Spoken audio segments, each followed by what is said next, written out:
do we reflect on what's happened in the last year? And how do we move that into next year? Warren and I were talking a little bit before here. I'm hit there. It's raining again. So again, it must be Wednesday. That's what happens here. But how do we look at things? A lot of people have talked about what a crappy year this is. And I don't really agree. There's been some stuff that's been bad. Trust me, the coronavirus has been bad. People losing their jobs have been bad. But I'm telling you, man, I'm closer with my kids right now. I'm closer with people that I've been tight with. I got to spend, I'm from Detroit. And so I live down here in Houston. The first part of the pandemic, I bet you I talked with my family more than I had in years. We're getting on the phone. We're doing this stuff. We're connecting. We're doing all these things that we haven't done. We kind of got away from it. We're getting ready to go back and do it again. But we've got to look back at what's been going on in our year and how we do it. It wasn't all, a crap storm. It really wasn't. There's been a lot of great things going on. And this is what we got to look at. We got changes that are going on in the world. Some like it, some don't. I don't care what your political affiliations are. Whoever's in the White House, I don't know about you, but really hasn't affected me in my 55 years. I don't like some of the people that are in there. I like some of them that are in there, but it's not really going to make a big deal. So how do we now come back and look at this and what's going on? Warren and I were talking when he got in here. He said one of the things that he usually does this week between Christmas and New Year's is reflect. But we were talking about how we've both been working. Working because we're already pushing into 2021. And one of the things that I like to do is I like to just pull out my calendar. And look and see, where was I last year? Where did I go? Who did I meet? Who did I talk to? Were there people that I should have followed up with that I didn't follow up with? Were there things that I should have done that I shouldn't have done? Or, vice versa. How did I really handle it? Where did I screw off? I push, and a lot lately I've been pushing Brendan Burchard. I've been really pushing because my habits suck. And he's a great coach on helping people get into good habits. And that's what I've been trying to get into. I've been trying to get into win the day and win the morning. I got to win the morning to win the day and get things up. And I've been using his day planner. And so what I've been doing the last couple of days is I've been going back into my day planner and I've been looking at it and saying, okay, Mike, what did I do? And the thing I like about that day planner is it asks you a series of questions every day. In the morning before you start, it's how can I make positive influences in people that I'm going to be meeting today that I know I'm going to be meeting? And then at the end of the day is, how good was I? Was I good? Was I bad? Did I suck here? How can I get better? And how do I just stay on top of it? And that's been really interesting for me because I've been just trying to win this game up here because this is the one that gets me in trouble. I don't know about you. And I've been reading if you haven't read it's called Motivation Manifesto. And I'm only in the second part, and it's been talking about fear and how as human beings, we don't really know what fear is. We talk about fishing a lot in this show. Those fish, when we hook them and they start jumping, hey, that's fear, man. There's something that's going on in my life, and it's life or death for me right now. I was talking to a friend the other day about going up and talking just like this. And I'm afraid. What are you afraid of? I mean, somebody's going to tell you suck? And all that's going to do is hurt your ego. The fear most of us have right now is ego. It has nothing to do with, are we going to die tomorrow because we do something? And these are the types of things that we need to be looking at. We start going into our business and figuring out where we grow and what we need to grow. There's a lot of things that I'm getting ready to do into 2020, and Warren and I were sharing. We're starting this new group coaching thing. And, I talked to you guys about R&D, rip off and deploy, and I'm stealing stuff from my buddy Cameron Harold's book, Double Double. And one of my favorite things to do, what I want to make everybody in that group do, is this exercise he calls a vivid vision. He used to call it a painted picture. He calls it a vivid vision now. I call it a charted course, staying on that teach your business to fish theme. Oh my God, you turn the camera on, I can see myself. Woohoo! It makes things really bad. But what it does, he tells you to do is he tells you to go look 3 years from now. You get out of a time machine and you're in your office. What does it look like? What does your business look like? What does your family look like? Warren, I see you taking notes. I'll send you this stuff. I got this stuff done. I've got this little worksheet on how you go through it. And how I did it was I took a yellow pad, old school, yellow pad, sat in my backyard, lit a cigar, got a thing of bourbon, and just started writing. What do I want my life to look like? What do I want it to look like? What do I want it to look like? And then I took that and I found this guy on Fiverr who's a writer, an editor, and I sent him what I had. And he edited it and made it nice. And then I took everything from there and I took it to a graphic designer that I used there, and she turned it into a 3-page document that I now share with a lot of people, because what they do is they hold me accountable to it. And they hold me accountable. They said, Mike, you're going to do this. And it's 3 years out. And what we look at is we don't really know what we can accomplish in 3 years. One of the things that I was taught early on is most people overestimate what they can do in 1 year and they underestimate what they can do in 3 to 5. And those are the things that we're looking at. Because when we get talking with you, Warren, a little bit, I bet you 3 years ago, you had no idea what you're doing now. No. Not at all. And it's going to be really, really awesome. How many minutes do I got yesterday to ramble?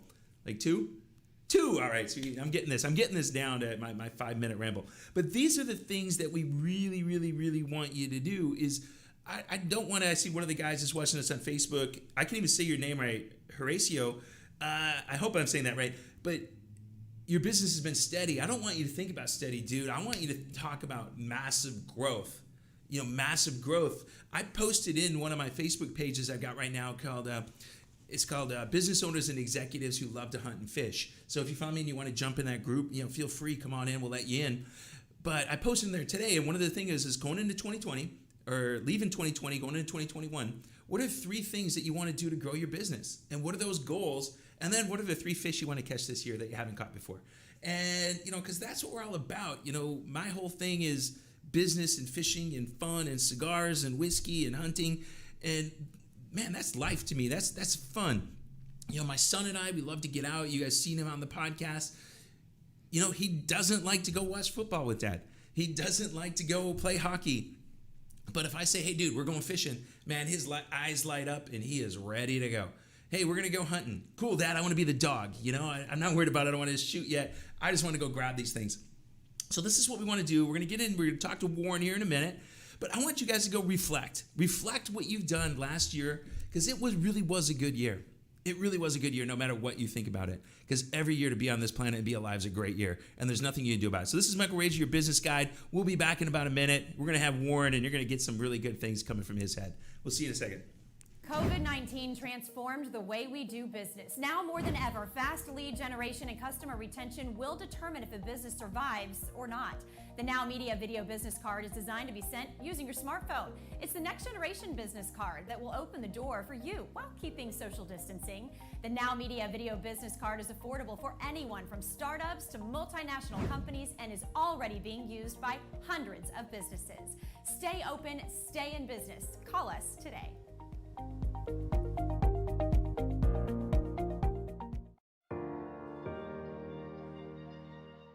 Hi, this is Alberto Tudela. The Houston metro area has experienced a substantial increase of wind and hail damage, flooding, and other perils in the last 5 years. Now more than ever, it is critical and essential to ensure your company, your property, as well as your family have the right insurance coverage. Tudela Insurance Solutions offers a wide variety of insurance for home, auto, property, as well as life insurance. My goal is to find a tailored option that guarantees the right coverage at the right price, specific to your needs, present and future, so you protect what matters the most. Call me today at 713-714-4475 and allow our team at Tudela Insurance Solutions to make sure you're protected. Accidents never happen when we expect them. Now is the time to ensure you have peace of mind.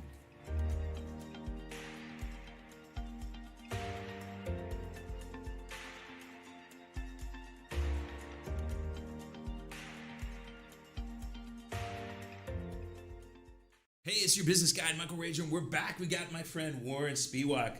Warren, how are you doing today, my friend? It's great. It's a great day.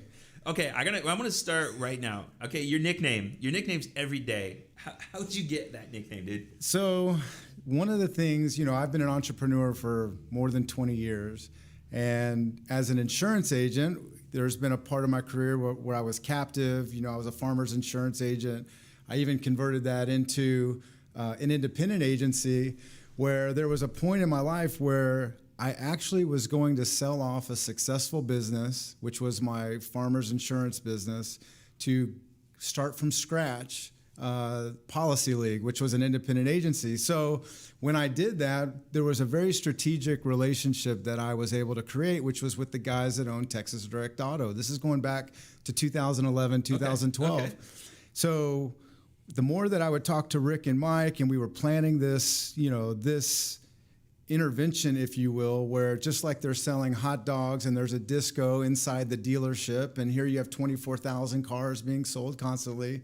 What if we put a kiosk right in the middle, and it's my agency, Policy League, and we just start selling insurance the way you would a damn hot dog, and with a lot of innovation and automation and using like software engineers and building our own programs, we ended up writing $3 million of insurance every 12 months, and it was really kind of a kickoff. So this is where every day comes in. The day I went from being a traditional insurance agent to launching Policy League, my workflow, literally, it was an everyday thing. This car dealership was open 6 days a week. It was from 8 in the morning till 9 o'clock at night, sometimes 10 o'clock at night. And so that embodiment of where there would, there's 300 employees there that are going like, Warren every day, Spiwak, because I'm there every day. Every day, yeah. But I love, I think that from an entrepreneurial standpoint, from a sales standpoint, and from a serving others standpoint, being available every day and also action taking every day, that is not a secret, but it's a great philosophy to live by. Oh man, I love it. That's cool. How did you decide? I was in insurance for a while. I sold life insurance, and I think everybody, sold some type of insurance for a little bit. How did you decide that I'm going to make insurance my life? So when, I'm a high school dropout, first of all. I'm a high school dropout. I was kind of into the fitness scene early on, so I had my own business as a personal trainer very early, like from the time I was 18 to, let's say, 21. And I was living in New York. I lived in Pennsylvania for a while, and eventually I was ready to go home. At one point, I owned an ice cream parlor, by the way. But the fact is there was a certain point where I just had this inner knowing I wanted to go home. I wanted to be back in Houston, and which led me to, oddly enough, through a cousin of mine that worked for Coca-Cola, I had a job opportunity in Los Angeles, and I ended up doing business-to-business sales for the first time in my life, basically putting Coke machines in like sweatshops, if you will, like basically walking through Compton and downtown, walking into businesses, and the way I would be paid is to basically put a Coke machine out, and they would distribute Coca-Cola. Well, in that experience, and this again is me living in LA, and I'm now about to be a dad, by the way, like I'm in my 20s, and I've had this career at Coca-Cola. It was there that I from this great cousin who is also a mentor of mine, older cousin, and sales leader. He taught me kind of this cluster sales opportunity, like basically why knock on 15 doors to put 15 machines when I can walk into one high rise and put 50, right? So suddenly my philosophy on how to sell changed, where I'm thinking, what do I do bigger, better, with less effort? So my business-to-business sales and my success there ultimately, and my unhappiness living. So here it is. My daughter is now born. It's the year 2002. 9/11 had just happened. Right. The real estate market in LA, by the way, we owned a house. So like the market was doubling, tripling, and everybody's saying the bubble's going to burst. So if I sell my house and I change careers and I take these new skills I have in business-to-business sales, I see a future and a way to like dodge capital, what is it called? Capital gains tax, right? Because that was really a law. If you change cities, if you change states and you change careers, you can actually have a difference with that. So long story short, my brother-in-law at the time had a farmer's insurance agency in Colorado, Crested Butte, Colorado. So it was like, really? I can go move to heaven and like do business-to-business sales?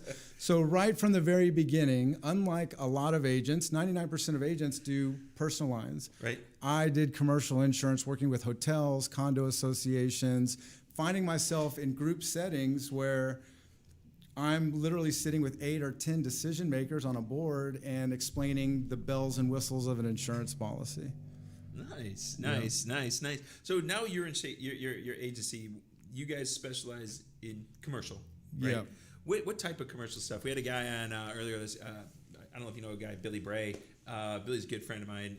He just started his own agency, and a couple months back. But I knew to refer him. He goes, look, if they got a crane, I want to talk to him. Yeah. So who's your target market, man? Who do you go after? Okay, so about 2 years ago, 2.5 years ago, Policy League was built pretty big.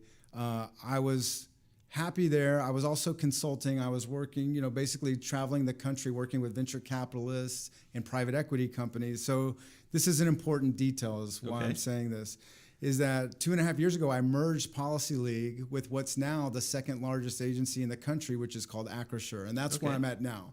So literally, I am with a global brand, but with local capabilities. So all of my product expertise, when I'm sitting with a commercial client, is able to basically pull from talent all over the country. Right. So my expertise really, I'm a product expert. Right. So whether it's the oil and gas industry, I'm also the preferred vendor for the Angel Capital Association, which is the world's largest angel investment association. So from a national level, what I do literally is consult clients on coverages, and really most agents are asleep at the wheel. That's kind of the good thing. When you're an insurance agent and you're able to look behind somebody's work and you can realize this is not really right, this isn't really serving them, and you can do that.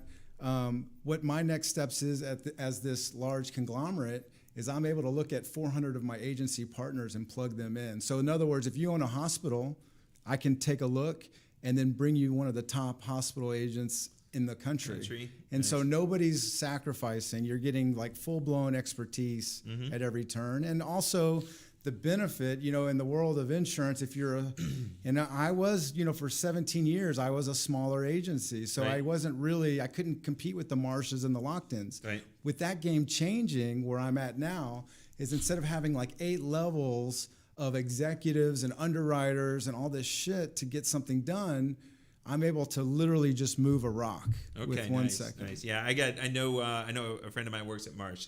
And so when you mentioned it, I go, oh, okay, I know. Yeah, great. I mean, they're huge, right? Huge. Yeah, he's one of our big hunting fans. Yeah. So we go hunting with him all the time. He's a good guy. We got like a minute and a half before we're gonna wrap this up. So if somebody wanted to find you, somebody's out there, and I want to talk in the next segment about the importance of what you do to business owners and why they need to be looking at great insurance companies. But if somebody's looking to find you right now, how do they get a hold of you? I would say the easiest way is go to LinkedIn. I'm Warren Everyday Spiwak. I'm literally, you can find me. There's not very many Spiwaks in the world, it seems. It's kind of like Ragers. Yeah. There's not a whole bunch of us I was the only either. one in Houston forever until I guess we have one more. They're not related, but there is one more Spiwak that I noticed in Sugarland. So I finally met a guy that had my same last name that wasn't related to me. Like I used to build pipelines for years, and he was on a pipeline. I used to call him Cousin Dave.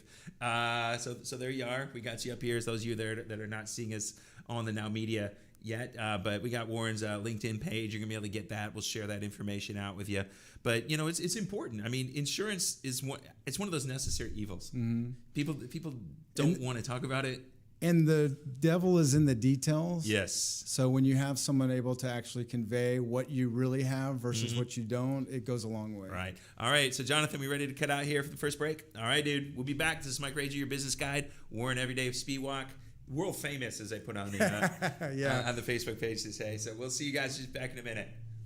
COVID-19 transformed the way we do business. Now more than ever, fast lead generation and customer retention will determine if a business survives or not. The Now Media Video Business Card is designed to be sent using your smartphone. It's the next generation business card that will open the door for you while keeping social distancing.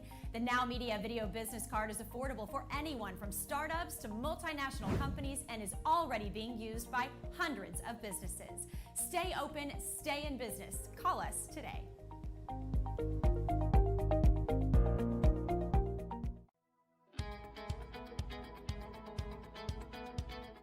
Hi, this is Scarlett Horton. You may remember me from the morning news. We know that finding the right team for your painting project can be overwhelming, and if not done right, a painting project can easily go over your budget. At CertaPro Painters of Central Houston, our professionals will ensure your residential or commercial painting projects run smoothly and are convenient for your schedule, leaving you time for what matters most. CertaPro of Central Houston has been serving the Houston metro area for more than a decade and has a solid reputation. You can read reviews from our clients and see examples of our work on our social media pages, letters of recommendation, website, and Google reviews. Additionally, at CertaPro Painters of Central Houston, we warranty our work for 2 years. We offer free color consultation. We do residential and commercial jobs, interior and exterior, and we are licensed and insured. Not to mention, we are experts in painting cabinets. CertaPro is the largest painting contractor in the USA. Our crews are not only qualified and skilled painters, they are the best at what they do, and we are always on time. Let our experts at CertaPro of Central Houston transform your home and business. Our proven process gives you more time to enjoy moments that matter in the spaces you love. Alfredo, Mallory, and John are experienced professionals who will work with you every step of the way to ensure a flawless finish. Call us today at 713-824-5166 and let CertaPro of Central Houston handle with ease, efficiency, and high professionalism your next residential and commercial painting project, because the world needs color.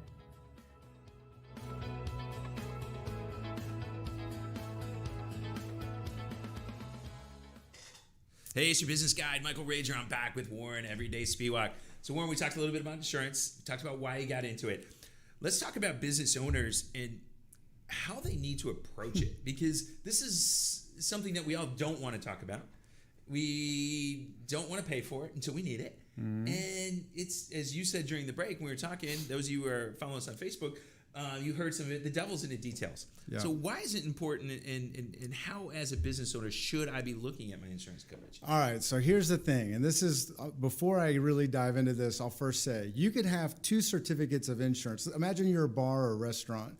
You could have 2 pieces of paper that tell you that you have $1 million worth of coverage for liability, which basically means your negligence causes harm to a person, place, or thing. But one says that assault and battery is excluded. One says that non-owned autos are excluded.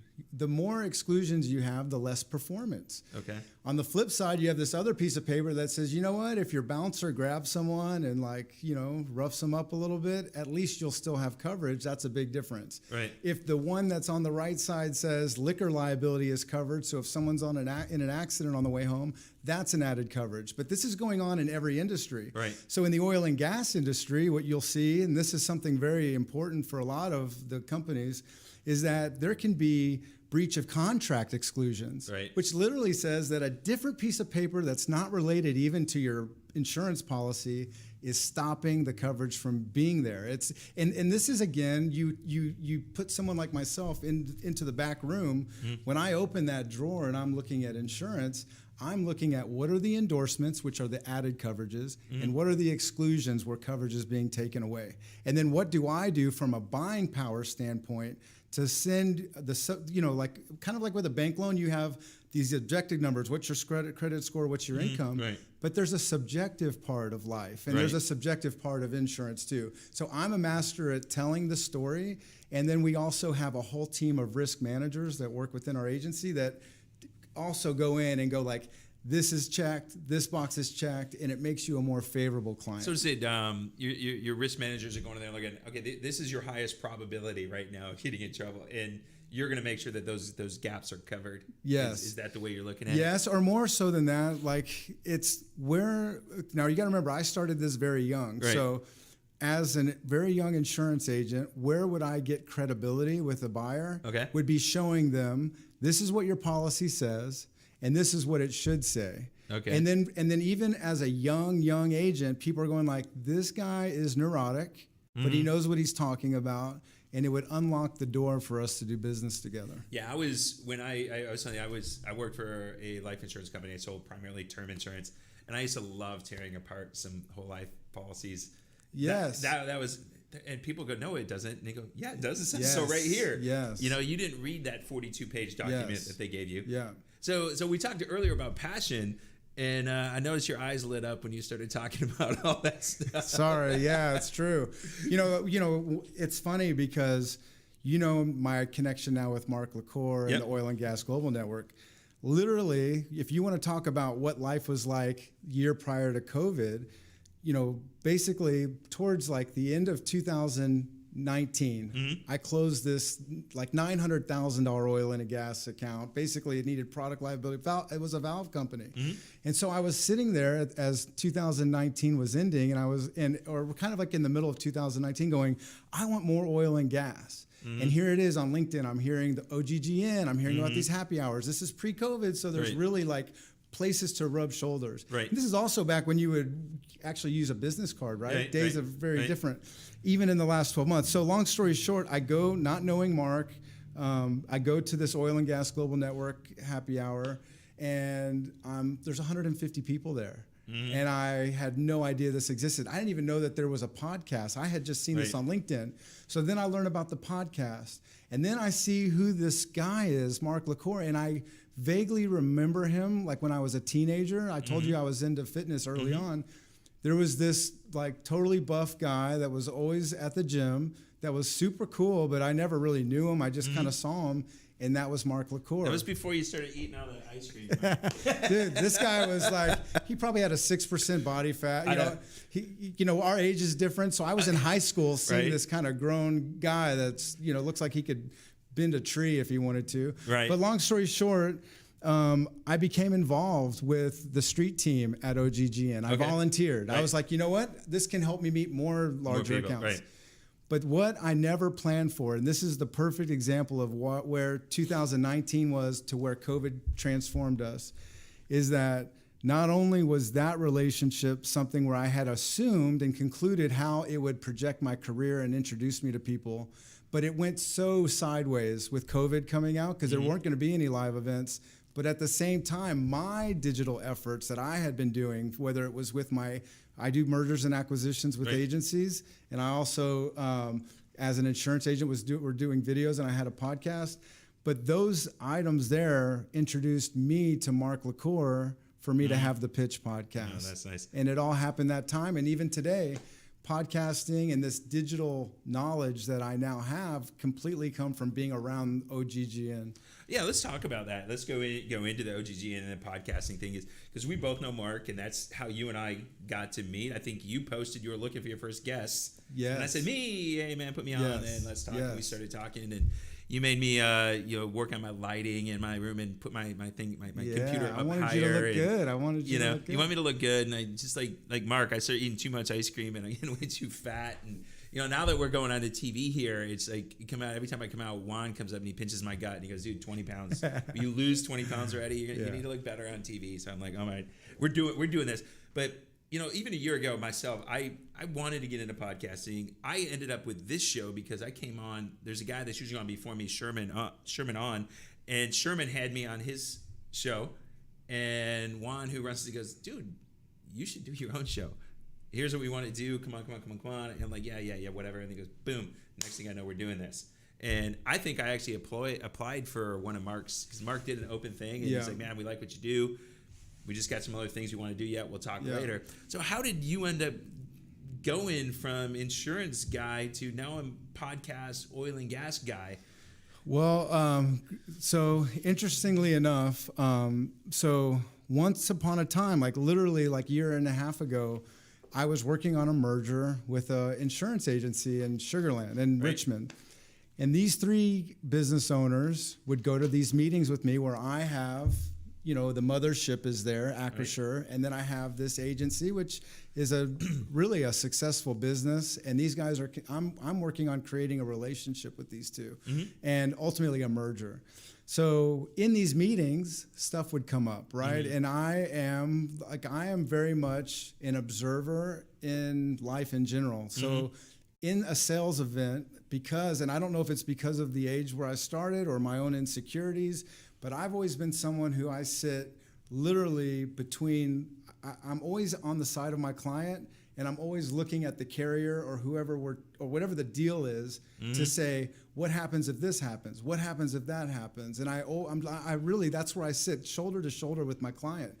Well, these guys told me at the end of this whole experience, they go, Warren, you should have your own podcast because you're hilarious and like the point of view that you have is really valuable. And so I on a very low scale, I launched a spiritual business podcast called Feed the Machine. Okay. And that is a podcast where basically business people come on, and yes, we talk about success, but what I really want to hear about is when things sucked.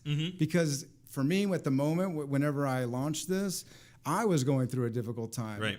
Not because of my business, not because of anything else, but just personal stuff had me just going like, is this all that life has to offer? Like, do I just want to be on this treadmill of life where you just work and, you know, you don't see your kids enough, you don't get a chance to really be your authentic self as much as possible?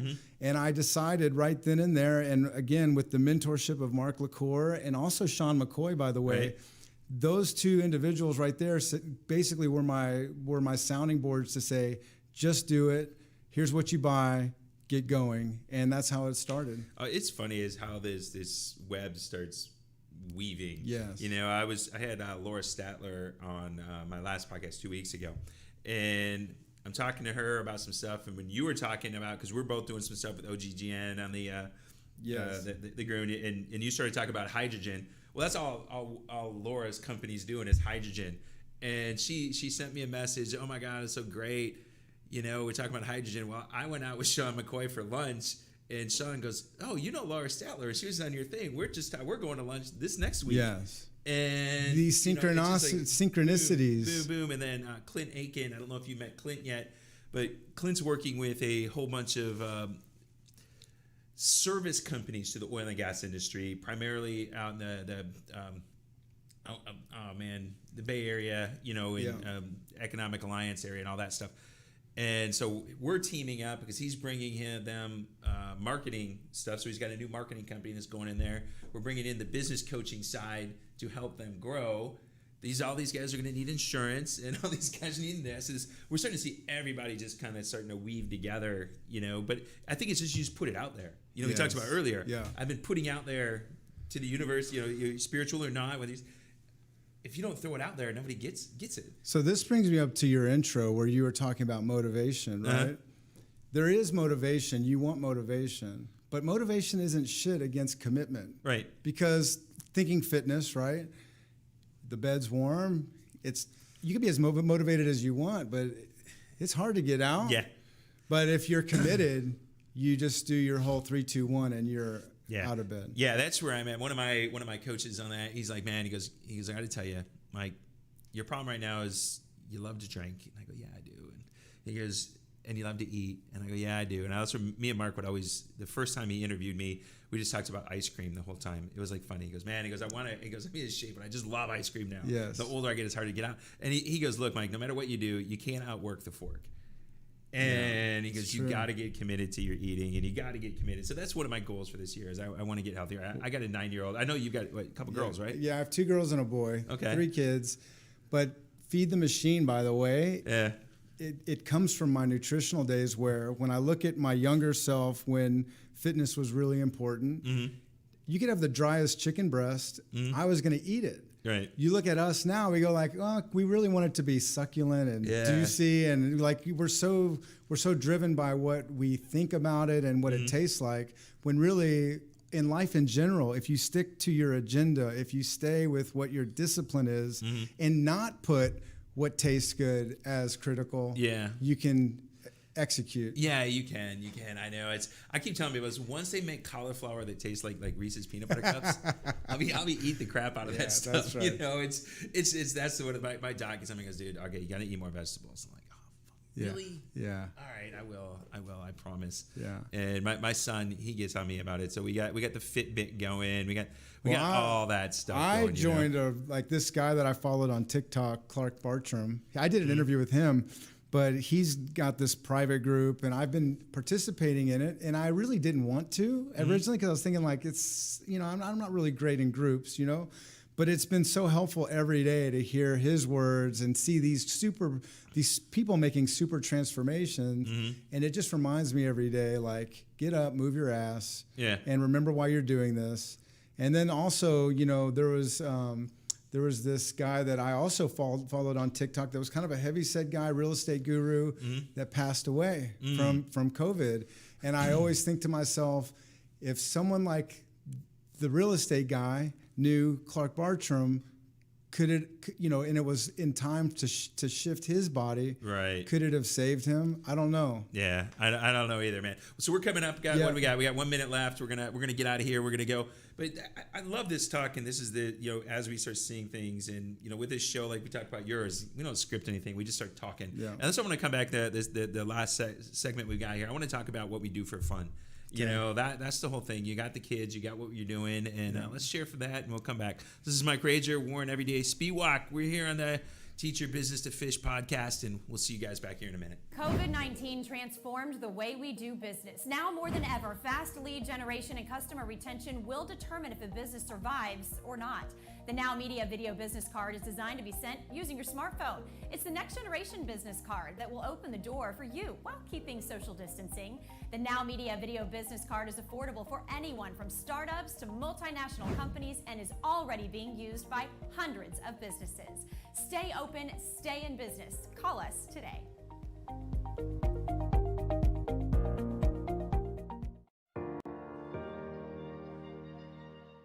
Hi, this is Alberto Tudela. The Houston metro area has experienced a substantial increase of wind and hail damage, flooding, and other perils in the last 5 years.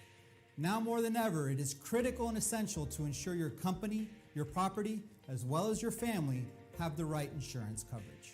Tudela Insurance Solutions offers a wide variety of insurance for home, auto, property, as well as life insurance. My goal is to find a tailored option that guarantees the right coverage at the right price, specific to your needs, present and future, so you protect what matters the most. Call me today at 713-714-4475 and allow our team at Tudela Insurance Solutions to make sure you're protected. Accidents never happen when we expect them. Now is the time to ensure you have peace of mind.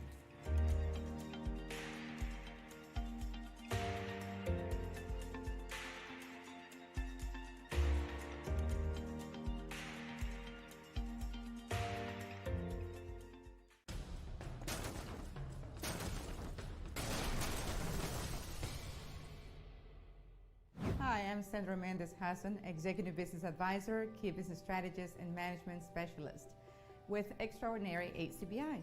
I work with business owners and executives to help them achieve their goals, implementing the right strategy and developing leaders that turn their dreams into reality.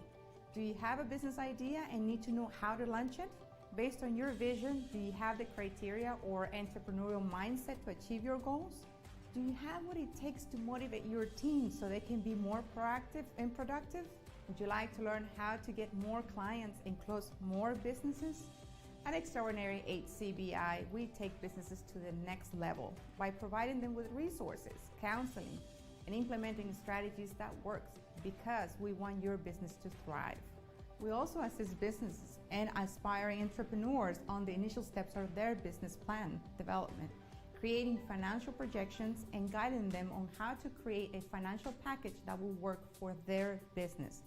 Because your success is our success, take a decisive step today and call me at 832-660-4291 and let Extraordinary HCBI turn your dreams into reality.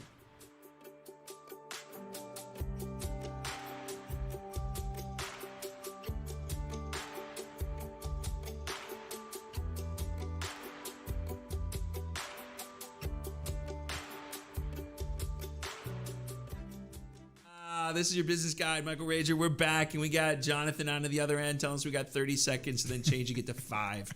God, I love that young man. He's just, God, I'm telling you, man, you do. When Cameron came here 2 weeks ago, he was telling me he was having a little bit of fun with you guys back in there in doing that. All right, so Warren, we want to kind of wrap up this last segment and talk about, we got into business because we like business, we like making money, and we didn't want to work for someone else. But we also did it because we want to have fun.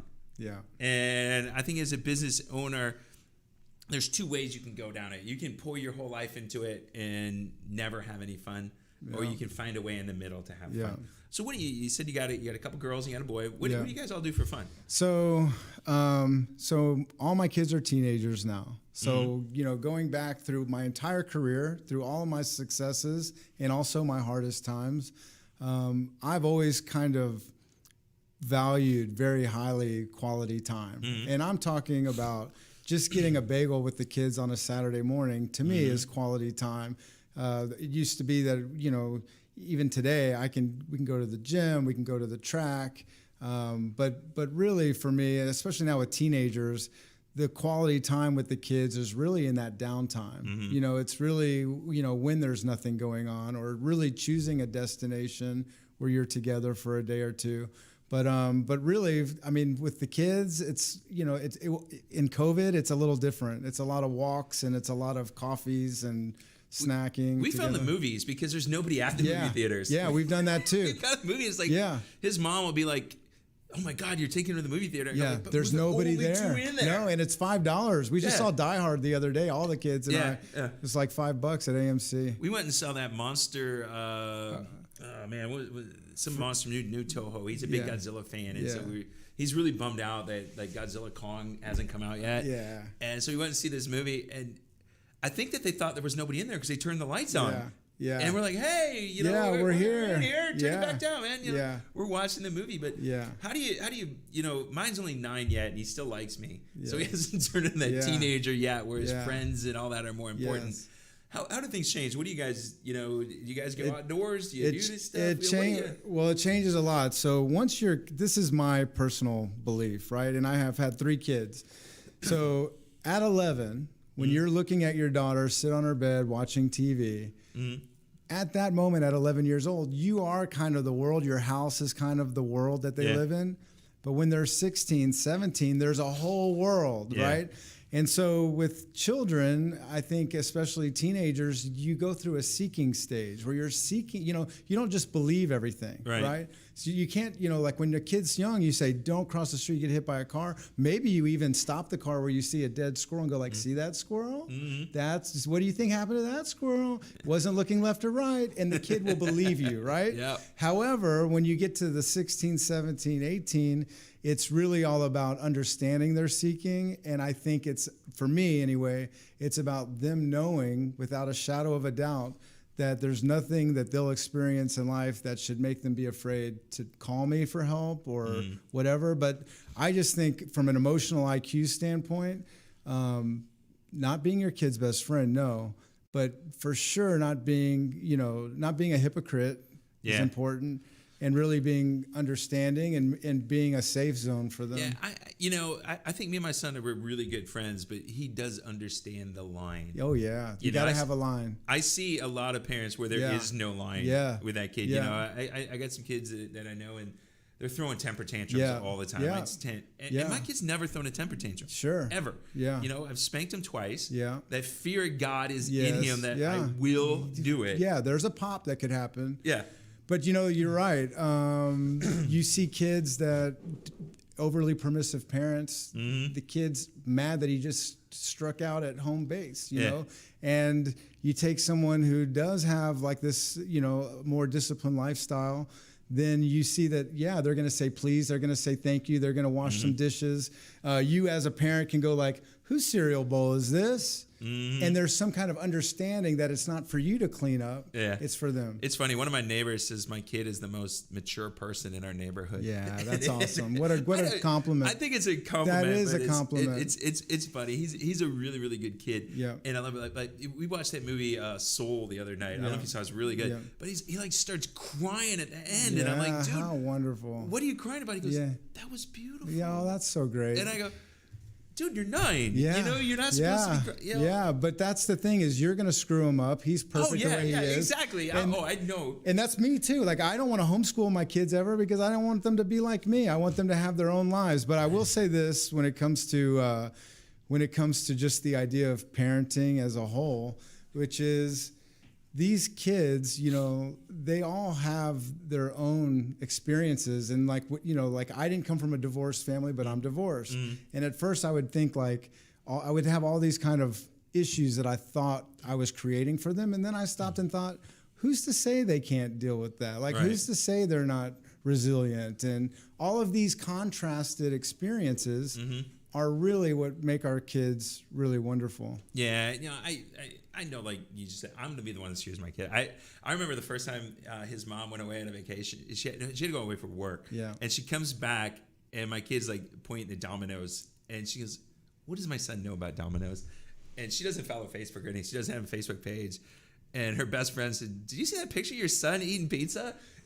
So dad took him to get the pizza. Yes. One of my friends is a pastor, Pastor Dave. He's my cigar smoking and beer drinking pastor. And we taught him that farts are funny.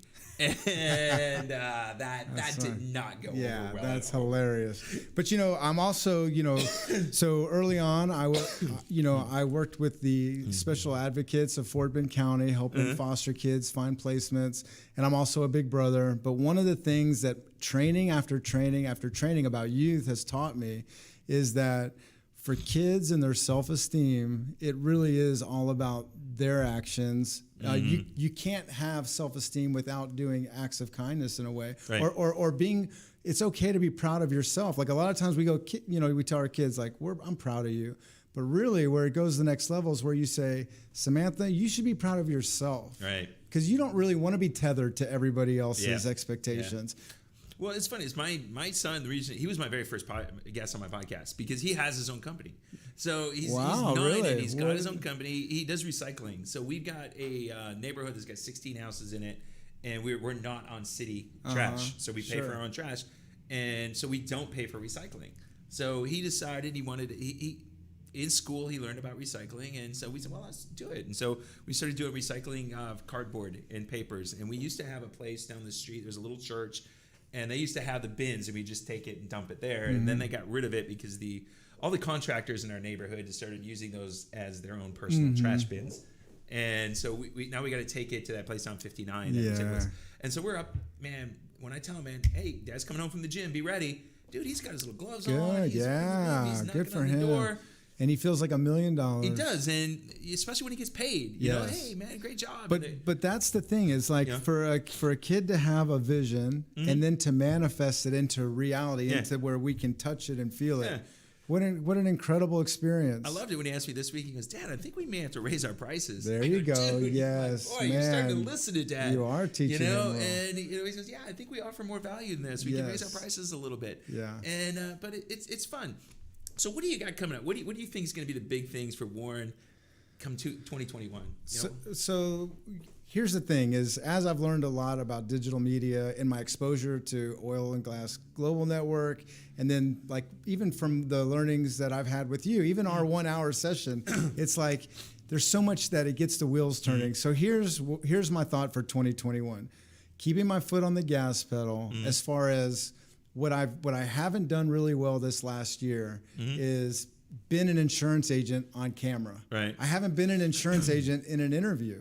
Okay. So I'm launching an angel investing show called Angels Live with the Angel Capital Association, which has 300 angel groups across the country. We're the preferred vendor for the ACA. So I'm going to be launching that show so people can more see my network and extend like their awareness of me. Right. I'm going to continue to do the podcasting in every realm that I can because I think authenticity really is what matters. Is people want to know you before they do business with you. Right. So all of the things that I'm producing right now, I feel like it allows someone, if they're going like, who the hell is this guy? Right. Well, let them go back and look and they're going to find out. Yep. Versus not having anything. Yep. The third thing is that I'm going to be doing something I haven't really done as much as I wanted to this last year, which is help other insurance agents find a better way. So my plan for my mergers and acquisitions is to launch, I've already launched what's called the Premium Producer, where I'll be bringing independent agents in, showing them this is how you broaden your network to a global standpoint. This is from a media standpoint, what you do to do things like what I'm doing with the Oil and Gas Global Network, with what I'm doing with Angels Live, where essentially what I'm doing is I'm I'm putting myself in these niches where the ROI would be very high. Right. And so mergers and acquisitions is where it's at for me. So you're going to see a lot of videos where I'm explaining endorsements, explaining exclusions, but more importantly, telling agents, hey, if you want a better way, if you want more commission, more contacts, if you want to learn how to cluster sell, like what I'm talking about, where you have national relationships, these alliances are possible. Reach out to me, and I'm going to actually walk them down the aisle with it. Awesome, man. Also, who are you still looking to meet? Who's on the top of your list of, man, I don't know this person yet, and I need to meet them? Man, I don't know. I honestly don't know, because right now what's happening to me is that I am becoming so enthralled, really, with these people like you and me, right? These people that are in my network. Because one thing is, like, if I would love to say, hey, it's Elon Musk, right? But the problem is Elon Musk's life isn't like my life. Right. Like when I look at these people that I follow digitally, a lot of, I watch your show, I watch everything Mark does, I always watch. Because it's those little nuances where you can relate to people's struggles and you can relate to what they're telling you to overcome. Right. That once you go from a point of being different with it to saying, well, let me really comprehend how I would apply it, suddenly your knowledge becomes my knowledge and Mark's knowledge becomes my knowledge. And I love feedback. Like feedback to me is not rejection. It's like an opportunity for me to go like, what would you do? But it's because I'm surrounded by these really great people. One of the great things we were talking earlier, I got to train with John Maxwell, and I got to go to John's house, and all that. That was fun. One of the people that I tried to meet a couple years ago was Marcus Lemonis. One of my mentors. This guy Paul Martinelli is really big in Think and Grow Rich. Yes. So he had me right up, and I did meet Marcus, and I got 5 minutes with him. That's amazing. You manifested it. But let me tell you about Think and Grow Rich. Napoleon Hill basically was told to go out and interview all these successful people, right? Yep. That's where my life has evolved to. Like it used to be where I was an insurance agent and I had a way and I was going to do everything the way I thought it should be done. And literally I got to a point in my life where I'm going like, my career is fine, my kids are healthy, my parents are alive and don't have cancer, and everything should be great, but I'm miserable. Right. And it wasn't until I did my own Napoleon Hillism, if you will, and I said, you know what I'm going to do? And I started finding guys like Mark LaCour and Russ Johns is another one. I mean, these are guys that I go like, how blessed am I? I don't want to meet anybody because I have this amazing crew surrounding me. Yeah, Russ, it's funny, is I probably met Russ 10 years ago, and we clicked, and we said we were going to do, and we never did. Yeah. And then I was on where you guys were drinking scotch and I wasn't. Yeah. And you saw him. And I saw him again, and we Do you know why he's connected to all this? No. In my darkest day, I saw a 2-minute tip from Russ Johns about life. Really? And it moved me. And I felt like this, almost like this calling that I need to reach out to him. And it was through LinkedIn. He basically, this is digital.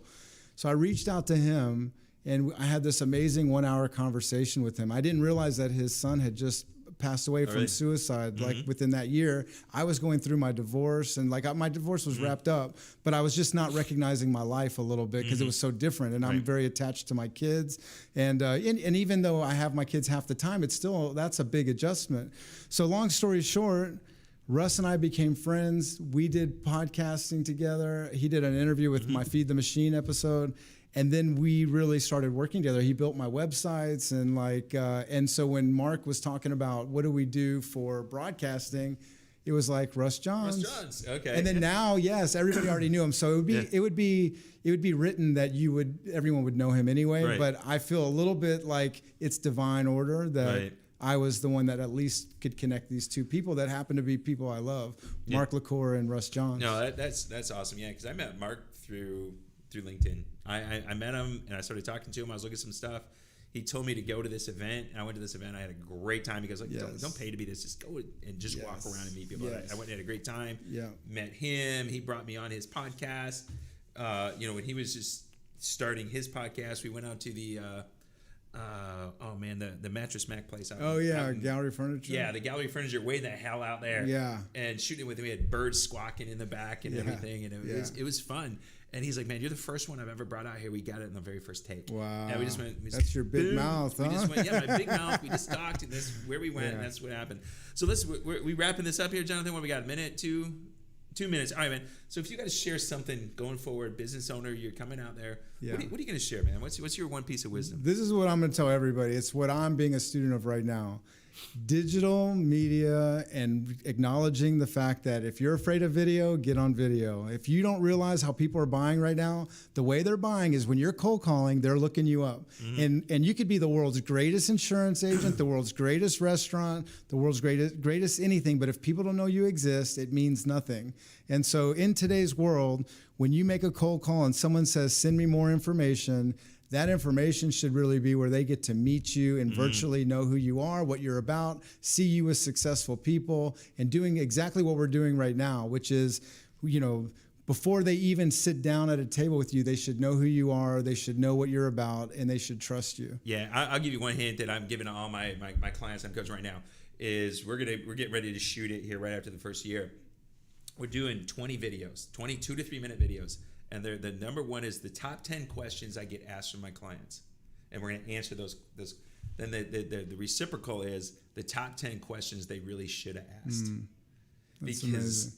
you know that you get it and I do. We get people to ask the wrong question. Yeah. Because they don't really know what they should be asking. And so that's what we're doing, man. But if you do it, you go set it up right, you know, the hashtagging and all that stuff, it really pumps your social media. It gives you you just got to think of, videos, you got to think about it. Now that I've had a time to marinate the question on who I'd love to interview, I've really been digging Peter Crone, C-R-O-N-E, right now. His videos, if that guy ever wanted to come on Feed the Machine, I'd be so excited about it. I just love his philosophies. He's the mind architect or something like that. So, awesome, man. Well, awesome. Man, I'm glad you had a chance to come on. We've been trying to do this for a couple weeks. You had some traveling to do. We had to move it, but man, we got to connect a little bit more. It sucked that you moved to the other side of town. We used to be right across the street from that's each true. other. That's true. But we got to go get that beer, that cigar, that whiskey, and have a good one. So, man, thanks for coming on, Warren. All right, Jonathan, we're out of here. We'll see you guys. It'll be 2021. So we're going to move again. See you guys next week. Bye. Bye.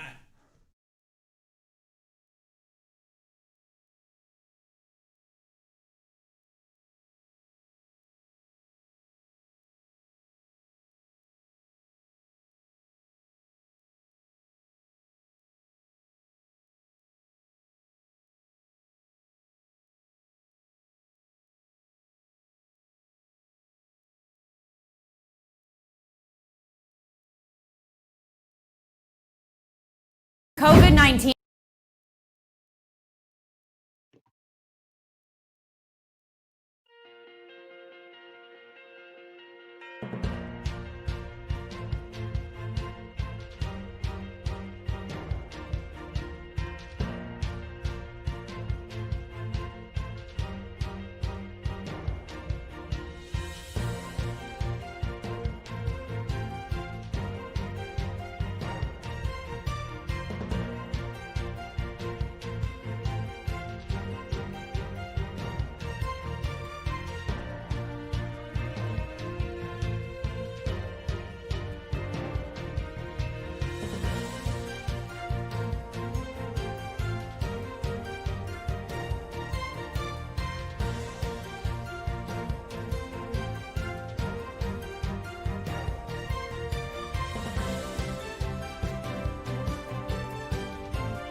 Bienvenidos a Visión Empresarial. Una vez más estamos transmitiendo desde Houston, Texas, para todos los Estados Unidos, México, Latinoamérica. Yo soy Eduardo Hurtado, quien siempre les acompaña y quien siempre me acompaña a mí, una persona muy extrovertida, inteligente, divertida. No estoy hablando de mí, estoy hablando de Gilsi Sánchez, que nos vas a acompañar hoy a través de Skype. Vamos a ver si está por ahí. Gilsi, ¿estás conectada? Hola, sí, por aquí estoy. Súper emocionada de estar por aquí, aunque sea por estos medios, no podía faltar. Gracias, Eduardo, por la introducción. Es de mis partes favoritas de este programa. Y yo estoy de casa hoy porque, bueno, tengo un leve malestar y no quería dejar de darle la bienvenida a todos los invitados del día de hoy, pero bueno, tratar de ser responsables con respecto a la